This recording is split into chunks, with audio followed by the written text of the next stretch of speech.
To From Draft to Done. I am editor Katie Chambers, and this is Ali Dalsimer, author, motivational speaker, and podcaster. nice. So we're going to talk about from draft to done, meaning what happens when you're drafting, and Allie's going to talk about that drafting stage as the from the author side, and then to get it to the done stage, and done not meaning published because you still have design and all that, but done meaning um, ready to go. Like the content's ready. The book has been finalized and you're ready to take it to your designer and send it out to the world. So we're going to talk about from draft to done, and you can leave comments in the chat or questions in the chat if you'd like to throughout the thing. We are going to have a Q&A at the end. So if you wanted to ask your question verbally at the end, you'll be welcome to do that. But if you have questions throughout and like, oh, I'm worried I'm gonna forget it, go ahead and put it in the chat. We just will address it during that Q&A time. So I'm going to let Ali start because it starts with the author side. Right, right. So thank you. Thanks to everyone for coming here today. I am Ali Dalsimer, and author, speaker, and podcaster. And I think the first thing that I want to say after thank you for taking the time to be here is it is not too late no matter when you start, because a little bit about me. I spent I have undergraduate degrees in English and Psych and a master's in public policy with an environmental law track. And I spent 30 years doing environmental work, natural resources management and policy, and became kind of an accidental author. So it's never, ever, ever too late. I definitely was like, oh, I can't do it, but you can. And that's, I think, the first and most important thing to share about being an author and about the process of writing, because writing is hard. It's not easy. It takes a lot of time. You have to come up with an idea, you have to put it on paper, and you can, in your brain, come up with like an entire storyline in the matter of like a nanosecond. And then it takes, sometimes weeks to get that idea down on paper, and it takes some dedication and stuff. So I'm going to be very top level, but if you have questions, put them in the chat as we go so that we can answer them later. And I see that Laura has to sign off at 1, and so I guess the recording will have those questions. And so if you have them, you can watch them later and get them answered then. So I wrote a book. It's called It's Okay Not to Be Fabulous Every Day. And it all started because I lost my job, lost my husband, lost my mom, had some house floods, my kids moved out, yada, yada, yada. And like so many people in that self-help motivation space, I had a real low point. I did not intend to sit down and write a motivational book. I decided I needed to write some life lessons, some life advice for my kids. And that's what I did. And I sent them this manuscript, which was really intended just for them. They ended up sharing it with some friends, got some feedback, and they really encouraged me to put it in the public space. So I did. Surprisingly, people responded to it. And I started getting emails that, wow, this book is speaking to me. I felt heard. It helped one woman through a divorce. I mean, it was really like empowering, just really, and shocking. And I thought, okay, well, if it's going to be out there in the public space, I need to take a hard look at it, because being an accidental author, I have learned all these lessons over the last couple years. So I'm going to try to share them with you so you don't have to recreate all of my mistakes.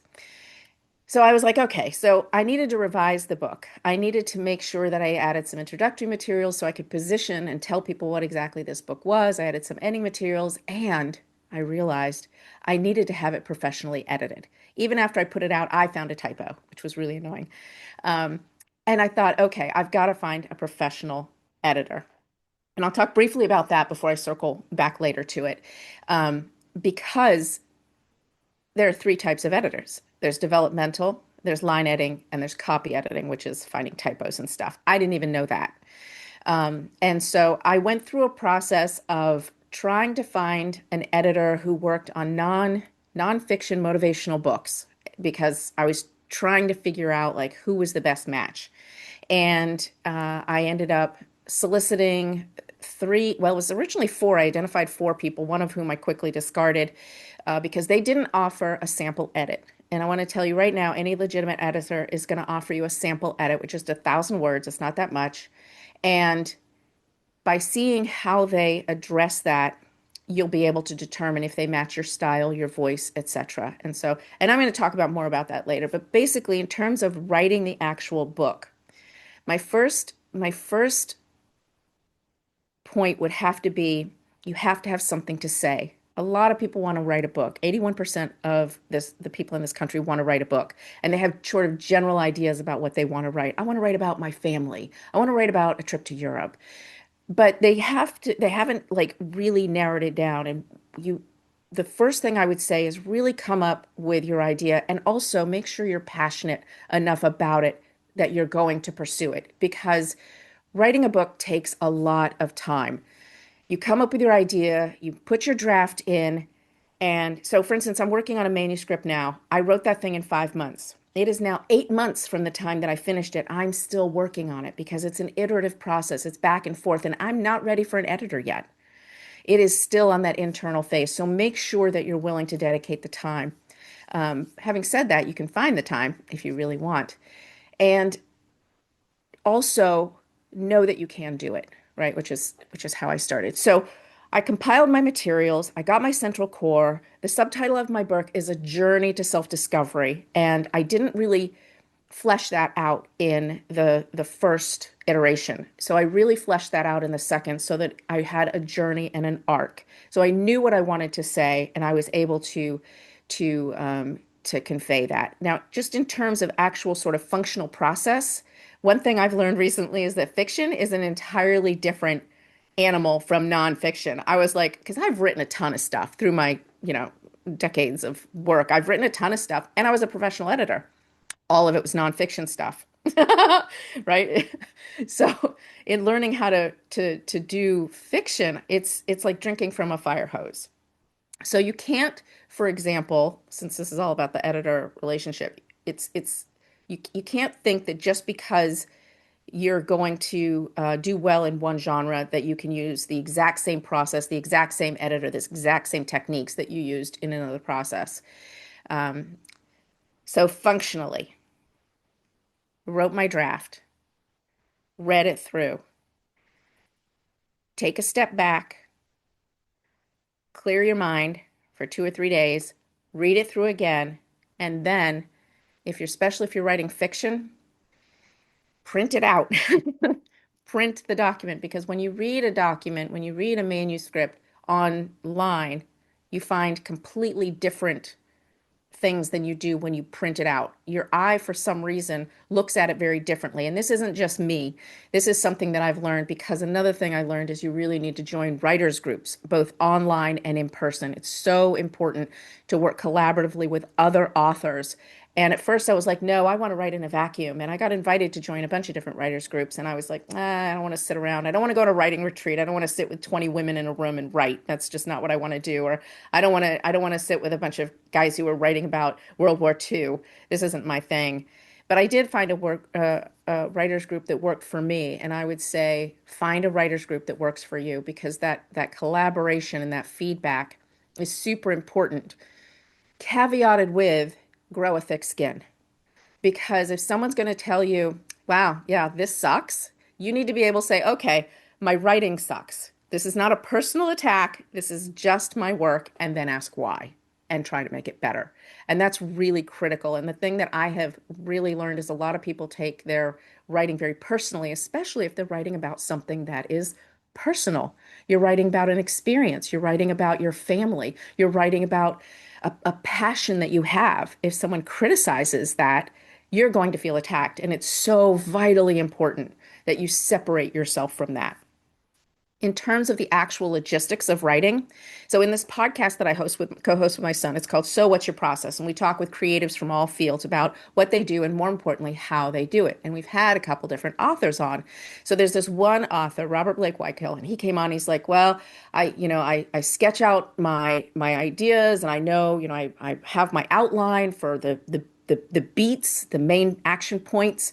I know all my characters. I flesh them out. I do that. And then I sit down at 9 a.m. and I write until, 2 p.m., I think he said, or 3 p.m., every day, Monday to Friday. And I take the weekend off. And then we had another author, Terry Brown, who has also written a few books.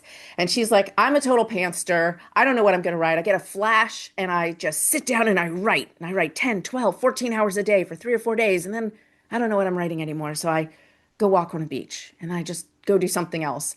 And then I'll have another flash and I'll come back and I'll like, so there's no right or wrong way to have a process, but you must have a process because if you don't dedicate time, whether it's 1 hour a night, the weekend, when you have an idea, whatever it is, you'll never get it written. That's the biggest, most important thing. You just have to actually be very diligent and scheduled about it. Then you've got your draft, you've revised it, you've reviewed it. I strongly recommend that you find beta readers. Now, whether you do it online through something like I used for my current manuscript, I used Spun Yarn, which is an online group where you have 3 readers, they match you to your genre, and then they will give you feedback. And for me, that I used it as a developmental edit. Like, where was I missing the points? Where did the story fall apart? Where did it get super boring? And once you've got that feedback, you can address it. Then you want to go through that process of printing and writing again, and then find your editor. And now I'm going to talk a little bit about that. So the process that I used for finding an editor for my first book was, as I said, to find these editors, get the samples. I used Katie. Katie was my editor for It's Okay Not to Be Fabulous Every Day. And when I went through, you know, her comments, she had a comment, for instance, in the beginning about you could expand this a little bit more and clarify the positioning of your book. Super helpful. I only added 2 lines, but it was incredibly helpful to be able to do that. And she also found a number of, minor things and whatever. But the biggest thing that Katie did for me on this book, which was something I wasn't able to do because I was too close. And remember, I was a professional editor, so I was able to find a lot of my own errors, but not all of them because who sees they're all their own errors. Was she recommended that I flip 2 of my chapters. So the order of them, because she understood not only was her voice, when she provided those edits to me, she didn't change my voice. She didn't change my tone. She wasn't prescriptive in how she offered her edits, which for me was what I wanted. And she recommended switching those 2, and it made the entire arc of that journey flow better. I'm going to offer another example because I started a middle grade manuscript, and middle grade, for those who don't know about children's books, is for ages 8 to 11. It has nothing to do with being in middle school. And I had sent that book off to an editor that was highly recommended. I didn't do my look at 3 editors and find who matches. I just got this really amazing recommended. This woman is great. You've got to use her. Blah. I sent it off, and it took forever, and I didn't get it back. And I realized I never had these set of expectations in place. So Katie and I had an agreement in place, a written agreement. I will get you, me, the writer, will get you, Katie, the manuscript by X date. Katie will review it for X amount of time and return it to me. I will then, review it and get it back to her. And we'll talk more about that in a minute. I didn't do that with this woman. And when I finally got the manuscript back, my book is about a mouse and a cat. And she rewrote my book. She basically said, in much nicer words, your book sucks. It's not going to work as it's written. I've rewritten it for you. Here you go. I got to the first page. She had anthropomorphized my mouse. Now, although my mice do speak and interact, I had been very careful and diligent in my research to make sure that the mice were biologically accurate to wild mice. So, having them rush down the tunnel and wash their face and brush their teeth, which is literally on the first page, wasn't going to work for me. My mistake, I wasted thousands of dollars and I wasted weeks and weeks in waiting. So I went back to I went back to my 3 and pursued that. So I recommend that because at the bottom line, the process of writing starts with a concept. It starts with a very messy draft that you get in place. It starts with revising that draft and reviewing it. It starts with trying to get external input on a developmental phase. And like I said, you can hire a developmental editor, or you can use something like Spun Yarn, which is great. And that's really just the beginning. And we're going to talk more about the back and forth, I know. Um, but once you have incorporated that, you've edited it, you've printed it, you've looked at it online, you've sent it out for beta review, because a beta reviewer, for those who don't know, are basically just readers who like your book. They like romance, or they like children's book, or they like inspirational books, or whatever you're writing. Find someone who likes that type of book and ask them to read it. And they can tell you, I was confused by this part, or I feel like it got really slow here. And you ask for what you like and what you didn't like, but all you really care about is what they didn't like so that you can fix it. Um, and in preparing for this, I had gotten this book from Janet Ivanovich. It's like How I Write. And I actually got it because of the podcast. But the very first page, she writes rules for successful writing. And I wanted to share them with you because she's so spot on, obviously, having written 30 bestsellers. Don't fall into the trap of rewriting chapter one until it's perfect. I totally fell into that trap, completely fell into that trap. And don't discard everything you write halfway through because you're sure it sucks. Writing stuff that sucks is part of the learning process. She's right on that. When people ask you to tell them what you do, put yourself on the line. Tell them you're a writer. Make writing a responsibility. Think of it like a job and show up on time. Never hold anything back for the next book. Always go for broke. And her last one is respect and love your audience, write for the reader. And I would argue a little bit that you should write for yourself. Having said that, if you want to sell books, you have to write so your reader can understand it. My middle grade book, the reason it sucked, I learned on the second edit, was because I had used language and tonalities that were too mature. I had used sentence structures that were too long. I had used words like ethereal that a middle grader isn't going to use. And if the first editor had done her job properly in a way that was useful to me, she would have pointed that out as the second editor did. But basically, when it comes right down to it, I would say the biggest part of writing a process is believe in yourself, just do it. Sounds easy, but it's hard. Be open to feedback. Never give up. It's going to take longer than you think. And make sure you get a really good editor. Thank you, Ellie. Okay, so we're going to talk now about the editing side. Now you've gotten it written, you've gotten your beta readers, you've done your self-editing. Quick plug, I just wrote two books, Self-Editing Essentials for Fiction and Self-Editing Essentials for Nonfiction. And they talk about using beta readers because although it's self-editing, that doesn't mean you can't get outside of, perspective. But the books walk you through. The fiction one has 29 topics, the nonfiction one has 21 topics, and you pick which ones you're like, these are my weaknesses according to my beta readers, and this is something I need to work on. So I'm going to read these chapters, and they have very specific before and after examples to teach you how to revise for that specific concept. Because although Ali says it's very important to get an editor, and it is, you want to do as much self-editing as you can beforehand because one, it'll save you money because your editor will cost less. But two, you'll end up with a better quality manuscript at the end. An editor can only take your book so far in the time and budget allotted. So if you give them a book at this level, in the budget and time you give them, they can maybe take it here, but you give it to them here, then they can take it here. So you want to do as much self-editing as you can, which is why I wrote my two books, Self-Editing Essentials for Nonfiction and Self-Editing Essentials for Fiction.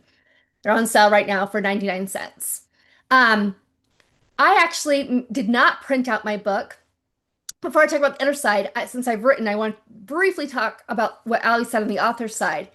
I did not follow that advice of printing out my book, and I published my book, and then I got the proof copy for the paperback, and I published it as an ebook first. And then I got the proof copy for the paperback, and I started reading through it, and I was like, oh dear. And I had more changes to make. And so then I had to do a second version of my book. I'm like, okay, because I saw more than I saw when I edited on the screen. So I can attest that that is very helpful information. Okay, now from the editor side, as Ali mentioned, sample edits. I do want to say one thing. I actually know a lot of editors who are legit, who will give you a sample edit, but they ask that you pay for it. And that's just their business structure. That's just their way they run their business. Mine are free. A lot of editors do it for free, but don't, if they do ask for like it's usually a nominal fee and then it wraps into it. Um, just saying that that doesn't necessarily mean red flag right away if they charge for it. But you Right. Yeah. do want to get that. Thank you for clarifying that because yeah, that's a really good point. I have paid for, but it's a mono. It's very small. Yeah. It's really reasonable. Yeah, you're right. Yeah. Just some charge from some for free. It's just different business models for different people. Anyway, so I offer that sample edit because for two reasons. One, it helps me give the quote because I don't want to just blanket statement like I'm going to charge all authors this because it depends on the quality of the book and how much editing is needed. I want to be fair to my authors. I want to be fair to me. So doing that sample edit helps me quote it, but it also helps me decide, is this a book I actually feel like is in my wheelhouse? Because I'm going to say if it's not and I don't feel comfortable doing it. And then it also helps, as Ali said, to see my style. I am not the right fit for everyone. No editor is the right fit for everyone.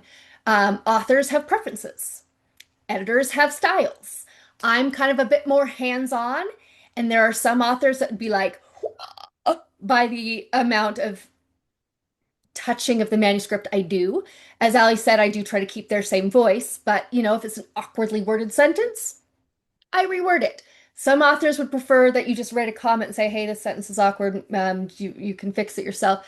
So different styles. So that's another reason to get a sample edit and to reach out to more than one editor, because even if they are highly recommended, the people highly recommending them might have a different style and preference than you. So you do want to get those sample edits. Then once you've hired the editor, you want to get that contract, as Ali mentioned, in there so you know kind of the timeline of things. Um, Editing can have, how do I word this? It can have surprises that you didn't plan for if all you did was a sample of 1,000 words. So I have sometimes had to say to an author, I'm going to need a bit more time than I originally contracted because I didn't anticipate XYZ based on the sample. That has happened very few times, but just know that there can be surprises. And it's more important to get a high quality book than it is to meet an arbitrary deadline. Maybe you have a very specific reason why you want it published on this certain date, but oftentimes it's an arbitrary thing. So if it's going to take more time, then let that process happen so you can get that better quality book. When the editor gets it, depending on their style, more hands-on or more, they just give you comments and suggestions in the side, whatever their style is, they will usually have that and they will not give it back to you until they're done. So, the itch of like, oh, I've got some authors will email me, how's it going? Where are you at? And I'm like, just trust the process, man. I'm gonna get it to you. But I already gave you the date of when I'm gonna give it to you. So it's going to happen, but you have to know it's not a quick thing. Reading a book, if you think about how long it just takes you to read a book, triple that for editing a book. So it does take time. So allow that process to take time. Then when the editor is done, they will return it to you with whatever you contracted for. As Ali mentioned, there's developmental editing, copy editing, and line editing. Some editors do not separate copy editing and line editing. I don't. I put it all together and call it copy editing. But technically, if you want to get technical, the difference between them is copy editing is correcting errors. Punctuation, spelling, actual errors. Whereas line editing is stylistic fixes such as rewording awkward sentences or making them more concise if they're too wordy. So it's kind of your stylistic word and sentence level changes, and copy editing is more your technical word and sentence level changes. But many editors will put them together. Before you hire your editor, know what type of editing they're doing and know what that means for them. You would think that as editors, we could be very precise in what editing means. Like this is exactly what developmental editing means. This is exactly what copy editing means. We value precision of language, but for whatever reason, we can't be precise in our own industry. So you want to make sure you know what developmental editing means to that editor. What does copy editing mean to that editor? I include on my website exactly the scope of work for that level. Some might not have it on our website, so you just ask them. Okay, I think I need, copy editing. Does your copy editing include line editing or is it separate? What does it all entail? Just so you know before even going into it what you're getting, what type you're getting, what level you're getting. So there isn't a surprise when you get it back and you're like, you didn't give me any feedback on my content. Well, you only contracted for copy editing, and that doesn't include that. So you want to make sure that you are aware of what you're getting. Very there, this is something I offer and something some other editors offer as well. It's hard to do. It doesn't make me better or worse. It just is that my brain works this way. But it's hard to do both developmental editing and copy editing at the same time. But the way my brain works, I'm able to do it. So I do offer a combined package to meet budgetary constraints. That way authors can get both types at and not have to pay for each of them separately. It's cheaper, but obviously you're going to get better quality if I'm just focusing on one and I'm just focusing on the other. But that is something that's out there. If they offer that, you want to make sure that they're capable of offering that. So again, looking at that sample, did they really do both types, thoroughly and effectively? Because some will offer that to try to meet budgetary constraints and they just lean heavy to one side and totally miss the other side. So sample edits are important. You will get higher quality if you pay for them in separate rounds. However, the vast majority of my authors, Ali included, have gotten the combined package, and that works. That really does work as long as you also get a proofreader. Proofreading is different than editing. Proofreading is your final quality check. In traditional publishing, that always happens before and after design. They have a proofreader just proof the text to look for any errors the editor missed.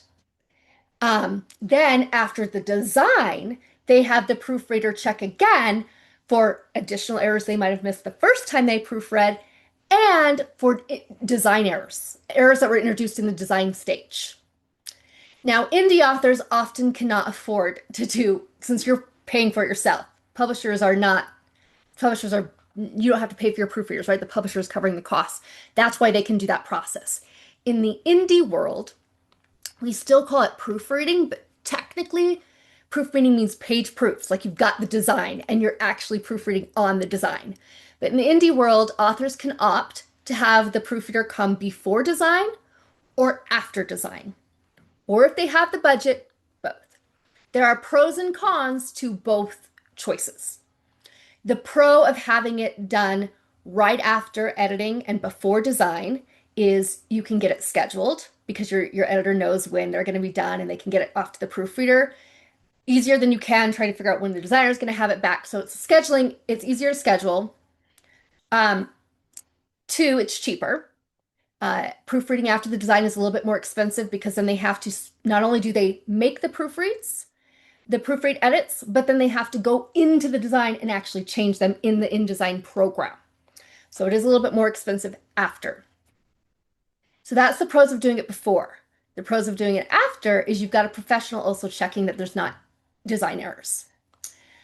You can find out there a bunch of do-it-yourself design proofreading checklists of like things to look for.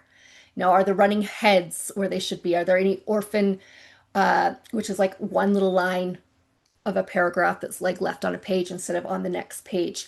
So you can get a little checklist that'll kind of walk you through exactly to look for design, and you can DIY the proofreading on the design easier than you can DIY the proofreading on the text.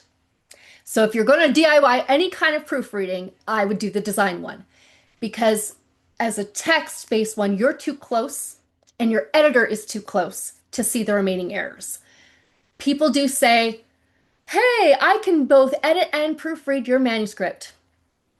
It's been said, there are editors that do that. I do not recommend that at all.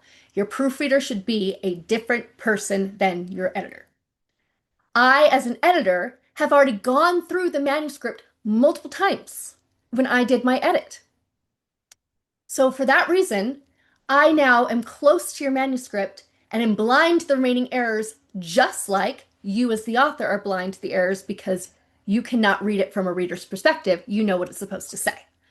So it's important to have that proofreader be a separate person coming in with fresh eyes and catching remaining errors. So I feel pretty good about my combined package because then with my combined package plus a proofreader, it still ends up being cheaper. But because they've got that proofreader in there, when I'm doing combined, I know I'm going to miss more errors because I'm focusing on everything at once, but I'm going to still catch a lot, and then the proofreader can come in as that kind of safety net. Um, does that mean it's going to be perfect? How many of you have read a book and seen an error in it? A published book? Yeah. Even traditionally published books, and let me tell you, traditionally published books have a developmental editor, two copy editors, a proofreader before design, and a proofreader after design. They're kind of getting skimpy on that recently, but that used to be what it was. And they even still had errors. So it's going to happen, and it's okay. The most readers forgive an error or two, and most readers don't know the kind of don't even spot the kind of errors that escape in. Most of the oftentimes the errors that still are remaining are ones that only like grammarians and editors really know about. So it's okay. The most important part is that your content and messaging is clear. So if you have to say, look, I don't have the budget for all levels of editing, if you had to triage, um, I would say the most important is to get developmental feedback, whether it's free from beta readers or from an editor. You want to make sure your content and your organization flows is coming through, and then pay a professional for that copy editing or line editing combo if you have to choose. I have met very few authors. I've had some authors reach out to me and say, I just need copy editing only. And every time I do their sample, I do developmental edits anyway, and I just say, then I highlight them. And I say, these were the developmental edits. This is how much it would cost you to include developmental editing. If you don't want to include it, this is how much it would cost you. And then they can choose, right? But I've just rarely met a manuscript. I've rarely seen a manuscript where there wasn't any sort of like, oh, here you could expand on the content here, or here you could add in a transition, or if you're doing fiction, here is where your character arc breaks down. I mean, it happens. So make sure you at least get some developmental feedback, whether it's free from beta readers and critique partners or whether you're paying for an editor. But definitely have at least one professional editor on your book. However, if you cannot afford it at all, I have said to authors, get your book out there, and then from the sales you make on the first book, now pay for an editor to get your second version out there. Because readers do love to review books on a spelling, grammar, punctuation error. It's kind of a low-hanging fruit for reviewers to be like, oh, there were so many errors. So you will kind of get slammed a little bit, but you might get a readership that goes, ooh, I really liked your book. And then they'll stick around, and now you've got the money flowing that you can then, do it with your second book and go back and do that. That is again I say that only because if that is the reason your book does not get out into the world, then please still get your book out into the world. If that's what's going to hold you back. But obviously you're going to, and I'm not saying this just because I'm an editor, I also have an author now, and I paid for an editor. You are going to have a better quality if you've got a professional eye on that. You cannot, even if you buy my books, Self-Editing Essentials, they are not a replacement for a professional editor. It'll help you be a better self-editor, but it's not going to replace a professional because you can only see your book from a reader's, you can never see your book from a reader's perspective because you wrote it. So you need that reader's perspective to come in and kind of say, here's what's translating on the page. It didn't make it completely from your head to the page, or you understood the character, but this didn't happen the way you think it did to the reader's perspective. So you definitely want somebody to read your book. And those beta readers should be your intended audience. Your family and friends do not make great beta readers. They can be great for your ego, but they're not going to necessarily give you the best you can get in terms of beta reading. So make sure it's somebody who maybe doesn't know you super well, so they're going to be honest, and who enjoys your genre and understands your genre, and they can give you clear feedback. And you can find a lot of free beta readers out there. You can also do an exchange, like I'll beta read for you, you beta read for me. It can be a free thing to kind of get you going. So, self-editing, and my books teach you how, there's blogs that teach you how, self-editing and using a beta reader to get your book in the best possible position before you hire an editor. And we're going to now talk about the back and forth between editor and author. So, as I told you, the editor's spending time. You just need to let them do their thing. They will give it back to you. But then when they give you it back to you, it's not like it's done. It's they've now given you suggestions. Like Ali said, I suggested she change her chapter or expand on some content. They've given you suggestions. They've used track changes so you can accept and reject their changes. So Ali's going to talk a little bit about what happened then after I returned the manuscript to her, and then we'll talk about what happened when it came back to me. Right. Yeah. Thank you. Thank you. So, um, I think the hardest part as an author, as Katie has pointed out, is waiting while your manuscript is being reviewed. And what I have learned, this goes a little bit back to process, start writing something else. Just start, if you have another idea, start writing something else because otherwise you'll just go, stir crazy. Um, but when I got the comments back from Katie, the first thing I did was just read them all through. Just read everything through, not make a determination on anything. Just read the whole thing through, all the comments, all the suggested edits, etc. So I could get an overall feel for how things were looking and how much time it was going to take. And then I'll be honest, I just went through from page one and well, okay. So when I did that overall thing, as I was reading it, there were a couple things where I was like, no, I don't want. There was one, I can't remember what it was now, Katie, but there was something you said it wasn't grammatically correct, but I ignored it because I knew it wasn't grammatically correct. I wanted it that way. Exactly. So there were a couple things like that where I knew immediately that I definitely wanted to or definitely didn't want to include. And I just made little personal, because when, on that track changes, you have an opportunity to make your own comments back. And so I made little comments to myself. I was like, yes, this, not this, that kind of thing. Then I simply went to the start and I went accept, reject, type, whatever it was. And I just went through the whole thing. And then I went back through to her original document because I'd saved a copy and reread all the comments again, all the way through from start to finish. Then I went back to my modified version without track changes. I did hide track changes and I read it through to see if I had captured the stylistic and elemental issues that she noticed, and if it flowed the way I wanted to flow. So that was sort of functionally how I handled that. And then I believe I went back to you with a couple things because there were some things, there were a couple comments I didn't really understand what you were meaning. And then I also had a couple where I had made the change you suggested, but I was wanting to have a little feedback. And again, that was very clearly put out in Katie's contract that was, she was willing to do a one-time review of things. Not everyone is, so you want to make sure that you know that up front. And then I sent it back to you. Yep. So with that track changes, there's different ways that authors approach it. It can look overwhelming. Yeah, you turn on the track and all of a sudden there's just like all this whatever color it is because word determines the color, but red, blue, whatever. There's all these markings and you're just like, oh, especially if you have a hands-on editor who actually touches the text and just doesn't do comments. There's all these markings, but if you take a breath and dive in, you'll see that while there's a lot of markings, there are not as many changes as you think. It may have been crossing out one word and changing it to a different word, and that already looks like two, but it's one, right?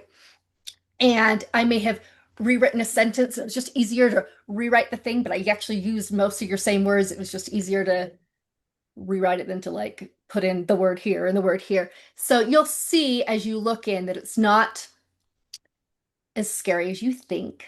And it might be helpful to turn off track changes. Um, you can hide them, as Ali mentioned. And when I make a stylistic change, not a grammatical change, but a stylistic one, I'll leave a comment explaining why I made them so they can make an informed decision on whether they want to accept or reject it. And sometimes it's like, I don't like the way you did it, but I agree with the reason for the change, so I'm going to reject but do it my own because I agreed with your explanation, your reason. Um, so if you have track changes off, you can still see the comments and you can start reading through. And if anything doesn't flow right, doesn't seem like your voice, you can then put track changes back on and just see what the editor actually did. And go, oh, this didn't sound right. I'm going to go in and reject. But if nothing feels wrong while you're reading, then you're probably good to accept their changes. And it might be better, depending on the way you handle feedback, to not have the track changes on. You don't even know necessarily what exactly which changes they made, but you're just reading it and did it sound like you? Did it flow? Did you have any problems? And if you have problems, then you turn it on and look at what they did. Or you see their comments and you go, I like that comment. I want to see what that change was. Now, this is just one way that I have told authors who are very overwhelmed by the track changes of a way to approach it. You don't even deal with the track changes, but you just read it and then you stop when you're like, this doesn't sound right. And then you check what was done. And for them, that's very helpful. And then they're like, okay, I'll just reject the ones I want to reject.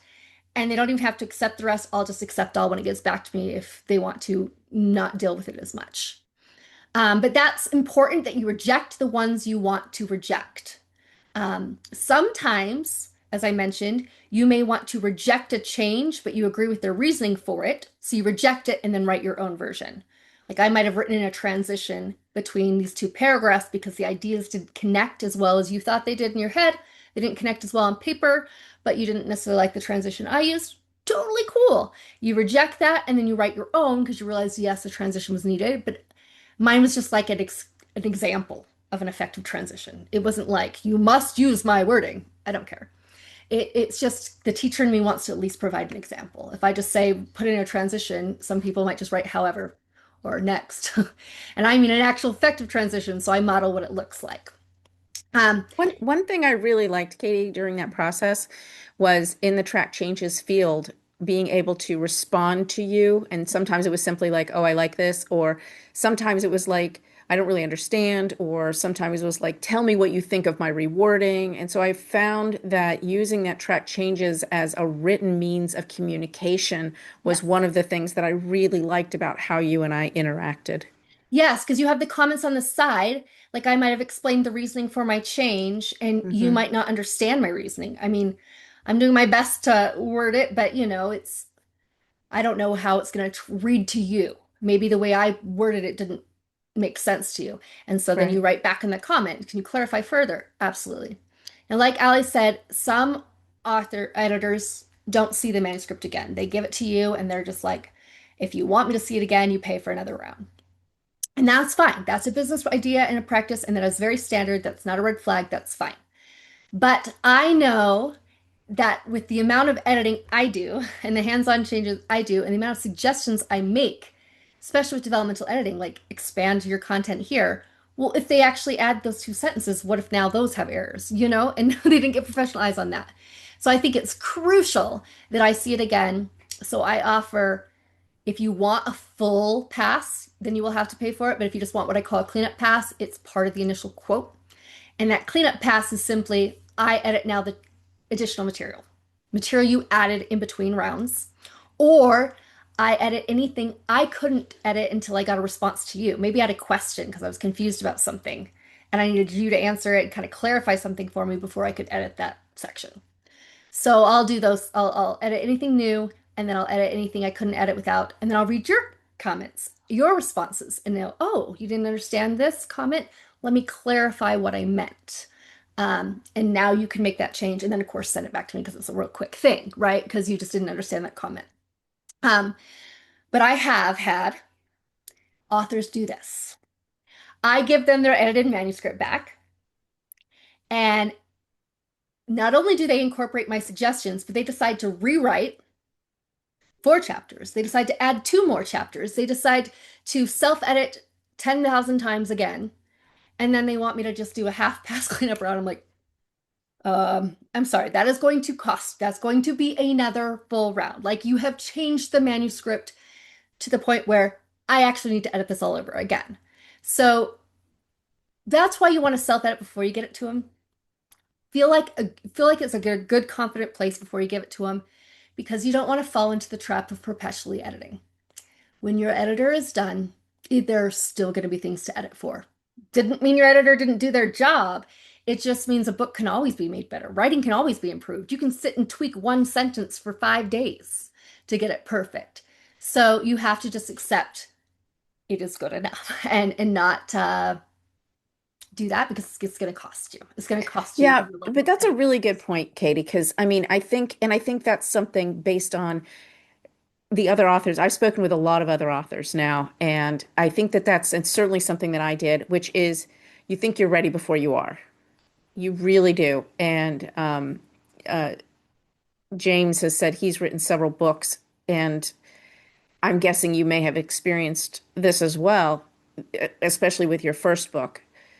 You think it's ready, you think it's good to go, you know in your brain it's ready to go, but it's not. And rushing that process, rushing to get to the editor, rushing to get to publication, there's no reason to rush. And you started with that right in the beginning, Katie, and I think that's a really good point because if you rush to get to the editor, you're cheating yourself. And I think Katie's example where the person is like, "Oh, right, yeah, so now I need to go back and do this and this and this and add these chapters and do this." And you've just rewritten it. You've it's not a mild revision. You've rewritten.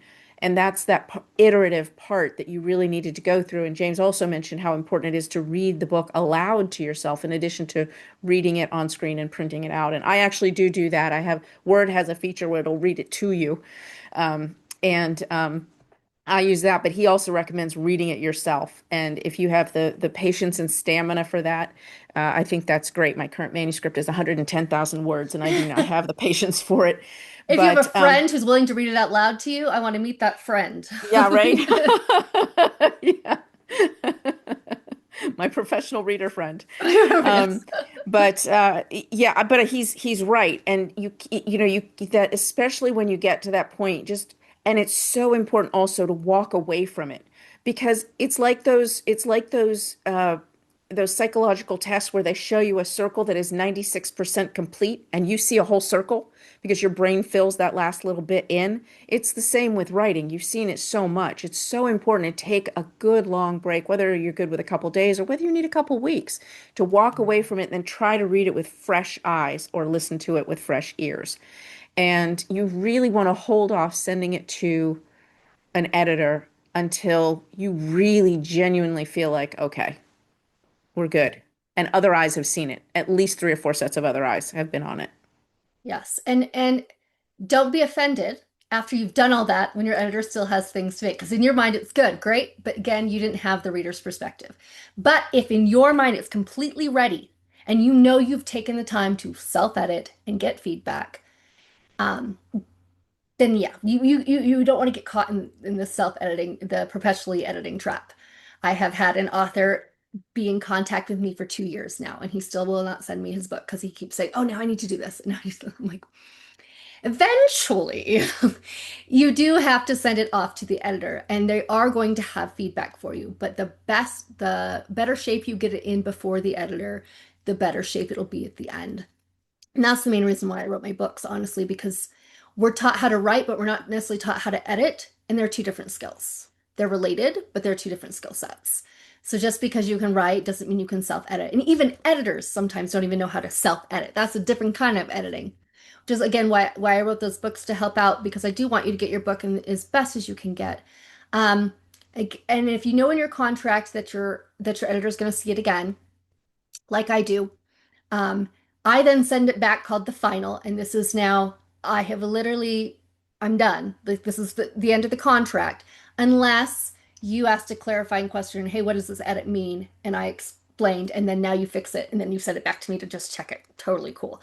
But it cannot just be a perpetual back and forth because this is my job and I make money doing this, so I can't just spend forever with one author going back and forth, back and forth. I've had several people try to do that to me in my early years when I guess I was running a charity instead of a business. I did. I kept like editing their book over, over. I was like, oh, well, I guess they don't feel it's good enough. I want to keep going, but it's going to cost you if you're going to keep doing those back and forth, backs and forth, backs and forth. I would You, argue that it's not ready for the editor if you have to keep going back and forth yeah, that many times. yeah, You weren't ready, you weren't ready. You weren't ready, and it's not in the manuscript. You thought it was ready, but you've missed something. You haven't gotten a developmental edit from beta readers or through Spun Yarn or through whatever. You haven't had other people review it and give you feedback, because if you had, Or, you wouldn't necessarily be having significant changes, well, sometimes they're just shooting for perfectionism, perfectionist, and they're which is just an like, illusion. yes, Go your book back is to never going to Janet be here. Should we go perfect. back to Janet Ivanovich? Don't fall into the trap of Because I'm endlessly telling you, if rewriting. I were to read my books right now, I guarantee you I'd find sentences I'd want to change. That's just how it is. But now we're going to open up for the last 10 minutes for a Q&A session if you guys have some questions for us. How many of you are currently working on a manuscript right now? Hi, this is Helen. So I'm like so green that I'm still trying to understand the difference in terminology. Like, what's the difference between a manuscript and me like writing my book in Word? So I, I'm still soaking up what's the difference. Your book in Word is a manuscript. Yeah. When I Okay. use the word manuscript, I just mean the draft that you've written. Okay. Then editors send Yeah. me, authors send me their manuscript in Word. That's how I take it. That's Okay. the industry Technically, it's standard. not a book until it's published. Yeah, Up until I then, it's a manuscript, which manuscript. just means it's a draft. It's just a big word for okay. draft, because you're dealing with writers and editors, so they need big words for everything. Yes. Okay. For some reason, don't know why. Probably because this just isn't, my lane. I thought manuscript was perhaps like highlights from each chapter, but not really giving you the entire chapter or Oh no, a something. manuscript is the whole thing, Okay. the whole draft. Yep. All right. So are So you writing right now, yes, Helen? yes, I Tell us about what am. you're writing. Pardon me? Tell us what you're writing. So I think it's a combination of a memoir and a leadership business book.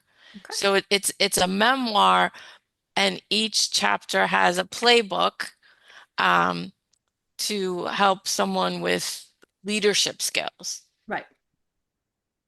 Makes sense.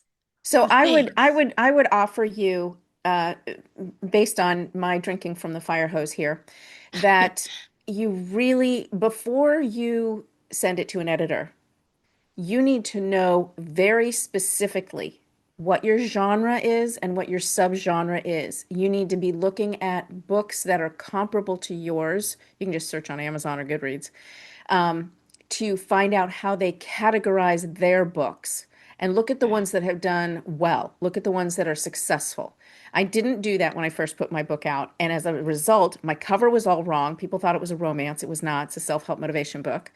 I Okay. didn't look at the right keywords. I didn't look at the right. So I put it out as, I think I put it out as just sort of general self-help with a book on grief. Well, it's not actually that. Was when I started looking at all the comparable books, that was part of that process. I realized, first of all, my cover needed to be much more inspirational. And second of all, my book squarely falls into the motivation space. And in fact, was briefly an Amazon bestseller under self-help motivation. So Okay. once I rebranded and marketed, so do not send it to the editor until you have a very strong sense, and that's just a matter of looking at what else is out there, for what exactly you should be able. If somebody says, "What are you writing about, Helen?" You can say, "I'm writing a book in blah blah blah with a subset of blah blah blah that focuses on this, and this is my target audience." You just like, once you know that, Okay. which you can't know, frankly, unless you have a different brain than me, which is certainly possible, you won't really know that until you get to the end of your first draft. Take a break and then read it through. Just read your draft as if you were just reading it from an external perspective. And then ask yourself, well, what kind of book is that? Like, what did I just write?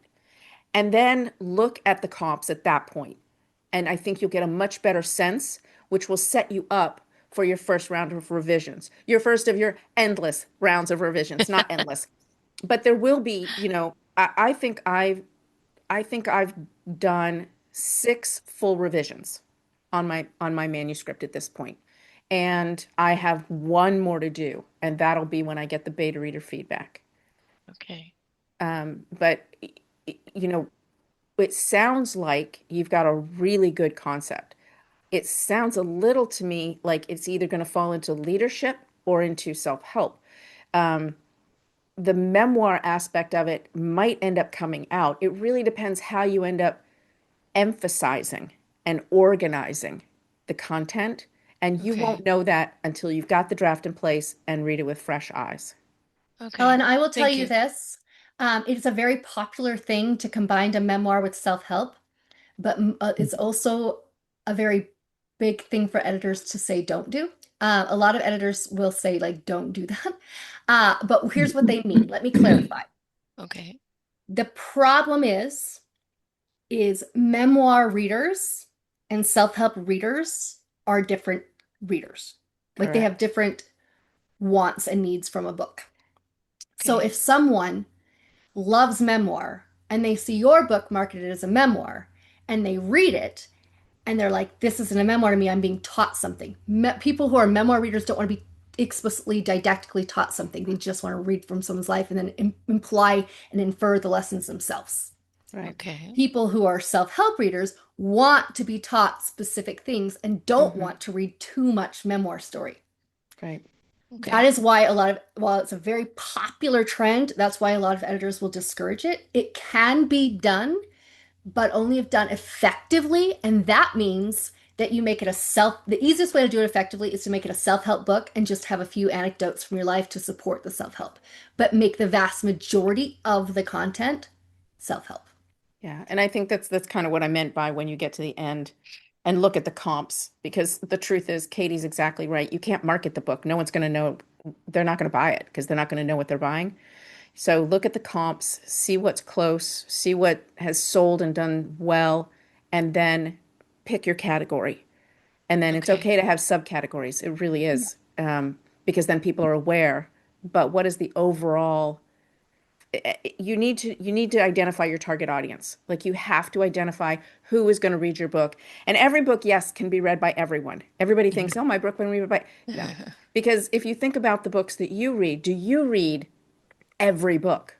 Do you read every genre? And you might think you do, but you probably don't. You probably have a few favorites. And unless you're in a book club and get stuck reading books that you never would, some of which you love, some of which you don't, you probably self-select within a few genres. And until you know that, don't pay for an editor. So You really will be you have wasting two your money. directions you can take this, Helen, and that's awesome that you have so much to say because you have two directions. You can make it actually where you're marketing as a memoir, and then you take out the self-help part, and instead the reader would just infer the lessons. They would learn from your life story because that's what a memoir is. They don't want to be Mhm. didactically taught. They can, or which I think is the better route to go, is to make it self-help business leadership, and then you just use some anecdotes from your life to, which is totally fine, to help and to help be evidence for the point you're making. But the focus is on the leadership skills you're giving them. That's the focus, and the story is like the supporting details evidence. Yeah. Okay. I still Helen, think you need to Thank you have your very Helen, much. I will interrupt them to say yeah. part because I do understand that you're writing a book that is maybe the overall is to teach people things about leadership that they don't know. But I can tell you right now there are I'll make up a number 2 million books on leadership out there. Two Right. million. Okay.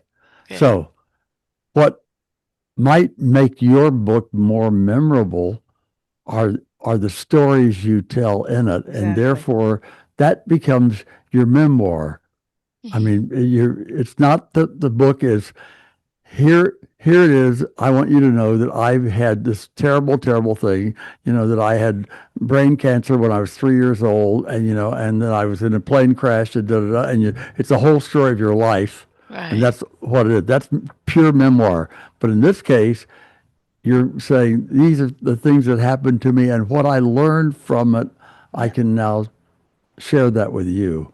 Right. And that way you're bringing in your story, Hmm. but it's not outwardly a memoir. People, if people go back and read it, they say, "Huh, I learned a lot about Helen." Mhm. And when you're working, when you do your files, put WIP, work in progress, and put the date, and it'll help you. Put the date that you're filing it, and then if you take a week off or a month off, you come back and you know what date you were working. Okay?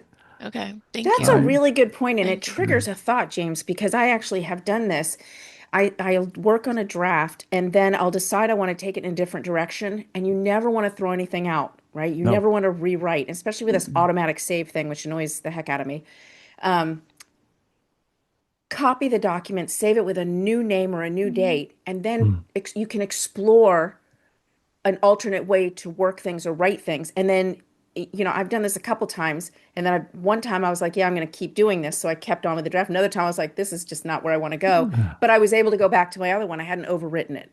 So I think it's okay to have multiple versions, especially if you're trying to figure out what you want to emphasize and how you want to do it. I actually really love James's idea. I think that that's a very um, uh, a magnetic way to attract people.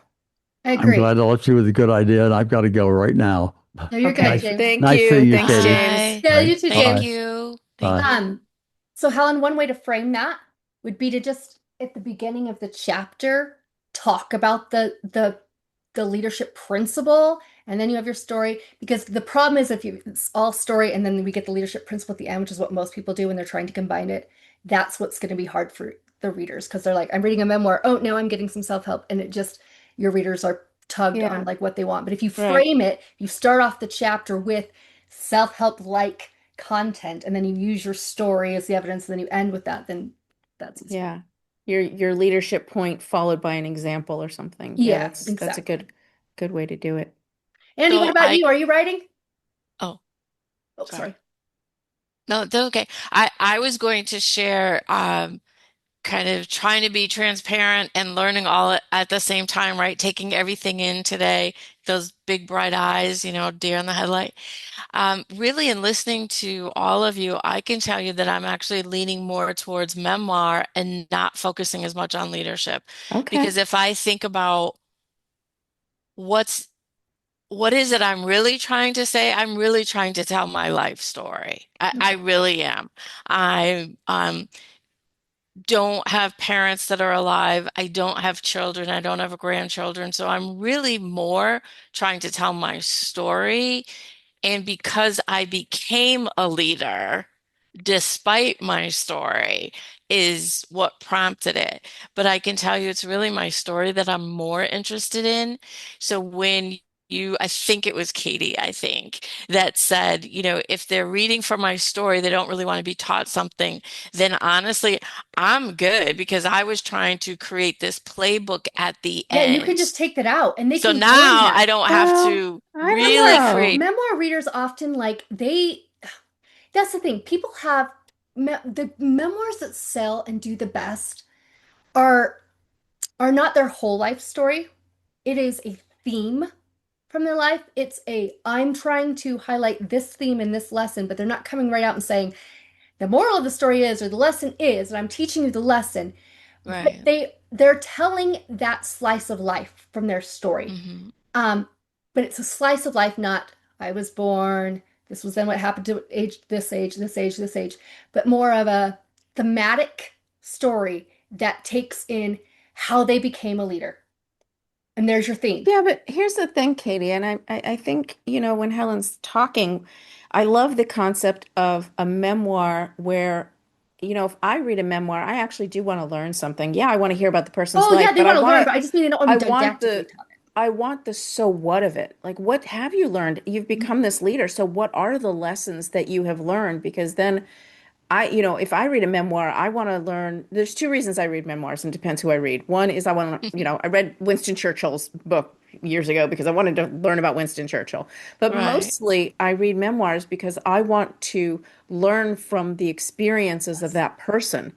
And so I Hmm. actually really like the concept of you adding in your lesson and what you've learned and how it's advanced you. Um, and I think that there are a lot of people who resonate with that, especially if you can talk from your particular perspective, this particular challenges that you have faced. Hmm. Um, and I actually really would be drawn to something like that. Well, I can give you an example. I don't know if you've heard of Sherry Frankie. Her mother was arrested for child abuse.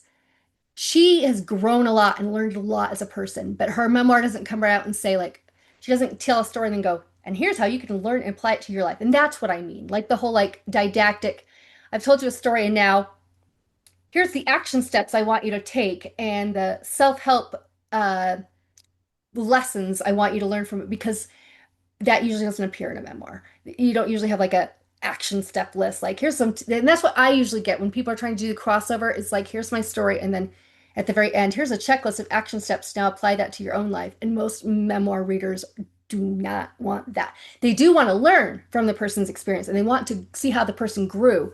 But that can come in through your story. Like your story shows you growing and learning. That is just my 2 cents, and it's okay that Allie and I differ because No, that I don't shows think you we that. differ because that goes to the number one rule of writing, which is show, don't tell. You Yeah, never tell anything. Even when you're writing a self-help book, you don't tell. You show, you yeah, demonstrate. So you don't say, for example, um, I was sad. yeah, You don't say, I was sad. You say, my vision got blurry yeah. and whatever. So you show, don't. I think we're saying the same thing. You want to show, Okay. don't tell. And Helen, I Um, will tell you this, if you're going to write a memoir, you're going to want to study the craft of fiction writing. Not because you're not writing a fictional book, but the best memoirs, the memoirs that sell, read in a narrative style, yeah, not an expository style. Meaning, expository is a nonfiction written style. It is, I'm giving you information. Even if you're doing it in a show don't tell way, you're still giving information. yeah. Whereas uh, narrative style is like an immersive scene. We're there Hmm. with you in your life. It reads like a novel, but it's not because it's your real life. Right, right. It Can has more you, sorry, interiority. yeah, can you repeat that? Because believe it or not, there was like sound outside, plus I was writing the note, and I'm like, I think I caught what she said. So, Yeah. where I got a little bit confused just with the distraction, fiction, show, don't tell, but then you said something like they read the narrative, they're immersed in it, and my eyes got big because I'm like, yes, I'm trying to get you immersed in my life, but then I Yes. missed it. So sorry. So no, no, you're fine. So in order to write it, you write it like scenes. So there's Yes. like dialogue and Y- there's Interiority. interior character interiority. So like I have blogs on my website. They're for fiction authors, but they're also for memoirists that talk about how Okay. to create interiority. But I'll just say you have the character do this, but then it's you doing that. You just transfer it to like this is my real story. I'm telling a real story, but I'm telling a story still, and it's written in Hmm. story form, not written like I did this and then I did this and I felt this way. I get a lot of memoirs that cross my desk that are written like that, and I no longer edit them because it's more like ghostwriting. Because it's like, it's just I did this, I did that, and then this happened, and I felt this way, and it's very expository telling and Yeah. not a scene.